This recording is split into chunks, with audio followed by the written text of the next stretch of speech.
Welcome to a recap of the NFL Week 15. This was a crazy week. We had four different days of football: Thursday, Saturday, Sunday, and Monday. So let's jump into it with the Lions and the Browns, 16-10 in overtime. Detroit took down Cleveland as this game, 25-mile-an-hour winds. So that's why, passing-wise, both these teams didn't really do too good. Goff, 177 to TD. Swift with the game-running touchdown in overtime to win it for the Lions. The Browns, not a very good day as they are eliminated from playoff contention. They can no longer make the playoffs. The Lions, though, still alive at 6-7-1.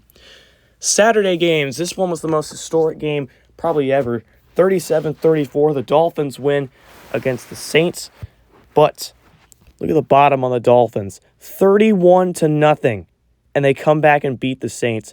Andy Dalton had 400 yards of offense for the second time in just a handful of weeks.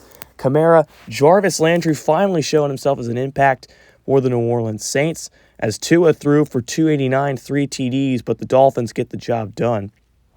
Then the second game of the Saturday tripleheader, the Colts beat the Texans 24-10 as they stay alive in the playoffs. 5-9 somehow, and they can still win the division. 209, 2 TDs. Sam Ehlinger's best game as a starter, as a Case Keenum did not do very well at all, as there's talks that Davis Mills can possibly start week 16 for the Texans again, which is very weird, even though Case Keenum's been doing better at the quarterback position. And then the final game of the Saturday tripleheader, the Panthers beat the Falcons 23-13. Speaking of quarterback controversy, Marcus Mariota did not play good at all in this game. 17 for 32, 173 and a TD. He had a fumble as well. And how about Blacksheem? 95-yard kickoff return for a TD for Carolina. Sam Darnold has taken over the starting role for Carolina. He's going to be the starter for now as Baker Mayfield's gone in Los Angeles. And then P.J. Walker's been demoted to second string. Then we go to the Sunday games. The Steelers in a rainy day at home, playing the Jets. 16-13, they win by 3. As Zach Wilson, 15 for 30, 169, a TD and a pick. Breece Hall had a good day on the ground. Kenny Pickett, 93 yards. But it was the defense for the Steelers that forced 3 turnovers on the Jets that really helped them get the victory. Najee Harris had the only touchdown for Pittsburgh. As all of a sudden, they're 7-7 and not done. They still have a perfect chance to make the playoffs. Then a cold day in MetLife sees the Cowboys barely beating the Giants 16-14 in a closer game than most expected. Prescott, 190, a TD, had a pick, and that was by Thibodeau, who took it to the house. 25-yard interception for the TD. Good day for Thibodeau. Daniel Jones, 150, a TD, and an interception, which sealed the deal by the Cowboys. It was Trayvon Diggs who made the game-winning pick. Darius Slayton had a good day receiving, as well as CeeDee Lamb for the Cowboys. How about this game? A blowout in Nashville, 49-17. The Titans obliterate the Seahawks, who have been doing good the last couple of weeks, but this was not a good game for them. Geno, 33 for 42, 329, 2 TDs, 3 picks, though. That's very costly. And Tannehill, 5 touchdowns for him, 1 rushing, 4 passing TDs. Derrick Henry, 160 yards rushing pretty much. And then Nick Westbrook-Akine, good day receiving for him, 4 receptions, 92 yards, and a TD.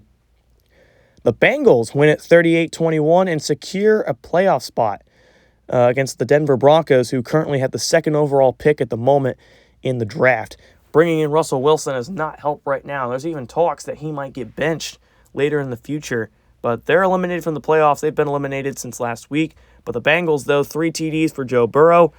T. Higgins and Jamar Chase going off in big fashion again, as Cincinnati is now 10-4 and will compete for a Super Bowl. Upset alert in Foxborough, 21-16. The Bills drop another one in the division. They play the Dolphins next week, and that will be for the division lead at the moment. Josh Allen, 219, a TD and a pick. They could not get the ground game going. New England couldn't get it either, but the difference was that pick, because now they were able to capitalize off the interception. And Bailey Zappi with 2 TDs. Impressive day for him. New England 5-9 and not out of it just yet. And then we have a blowout in Soldier Field, 28-7. The Chiefs still don't look like themselves, and it's pretty weird that they sit on top of the AFC at 12-2, especially because Mahomes is only averaging about 215 yards per game. Still really good, but look at what he was before when he was averaging 235 a game. It's a slight drop-off, and you have to wonder if Tyreek Hill has something to do with that. But they're still 12-2. They still look really good, and that's dangerous for the rest of the league. Chicago currently has the number 1 overall pick. How about this, though? On our second tie of the season, the Chargers and the Raiders tied in Allegiant Stadium at 13. A low-scoring game. Justin Herbert, 225, a TD and a pick. How about Guyton with a big day? 6 receptions, 109 and a TD. Derek Carr, though, and Devontae Adams, they looked very strong. They look kind of like what they wanted when they brought in Devontae Adams. They looked elite, but just 13 points offensively. Ton of missed penalties for the Raiders. America's Game of the Week on Fox. The Packers beat the Vikings 33-20, and this is a big win. The Vikings got them earlier in the season, but they go to Lambeau, and it's a big difference. 3 picks for Kirk Cousins. That's very concerning for the Vikings. They have barely done anything. They've lost a ton of games in this last stretch. As the Packers are 8-6, 1 game behind, we're going to have a battle for the North in the last 3 weeks of the regular season, so it's going to be really interesting to watch that.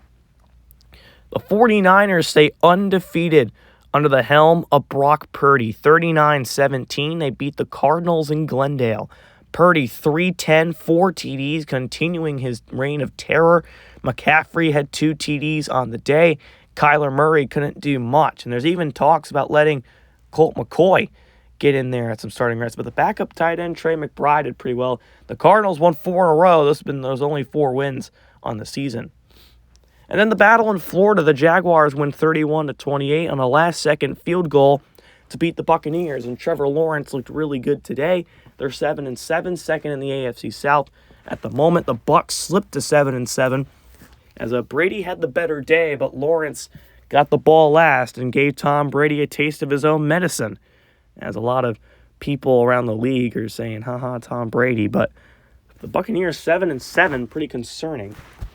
And Sunday Night Football on a rainy night in Baltimore, 21-3. It's the defending champion Rams have been a dumpster fire this season. They've had everything, but just a lot of injuries on that offensive line have really hurt. They're 5-9. Ravens are 11-3 and look like favorites to win the AFC North. Lamar Jackson, strong day. Matthew Stafford, a decent day. And the Rams could be eliminated from playoff contention next week, possibly.